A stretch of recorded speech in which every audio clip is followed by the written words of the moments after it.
ఈరోజు నా second shift. నాకు సెకండ్ షిఫ్ట్ అంటే చాలా భయం. బయటికి రాంగానే బసెస్ లేకుండే లోపటికి ఉరుక్కుంటూ ఎళ్లి, "సార్ బసెస్ లేవు సార్" అంటే, "సరే మా నేను డ్రాప్ చేస్తా" అనేసి అన్నారు.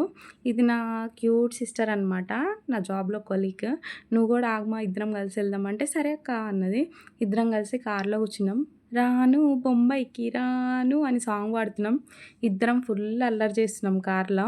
ఇగ అది బొమ్మ చూపిచ్చి, "ఇది మా సార్ వాళ్ళ బొమ్మ బావుంది కదా!" అని చెప్పేసి అంటుంది. అయితే నేను "నువ్వు యూట్యూబ్‌లో వస్తావు" అనేసి అంటే, "లైక్ చేయండి" అనేసి అన్నది. "లవ్ యూ అక్క" అని చెప్తుంది నాకు. అల్లరి చేస్తున్నాం ఇద్దరం కార్‌లో ఫుల్లు. అంతా అయిపోయిన తర్వాత ఆడ వరకెళ్ళినాము. మళ్ళీ కార్ సార్ రిటర్న్ తీసుకుంటుండే. "ఏమైంది సార్" అనంటే, "సార్ లాగౌట్ చేయడం మర్చిపోయాడక్క" అని చెప్పేసి అంటుంది. అయ్యో! అవునా! అప్పుడప్పుడు నేను కూడా అలాగనే చేస్తా. మర్చిపోతుంటా అన్నీ. ఇగ మా సిస్టర్ ఏం చెప్తుందంటే, "లైక్ చేయండి, షేర్ చేయండి, సబ్స్క్రైబ్ చేయండి అవర్ ఛానల్" అని చెప్తుంది. బాయ్.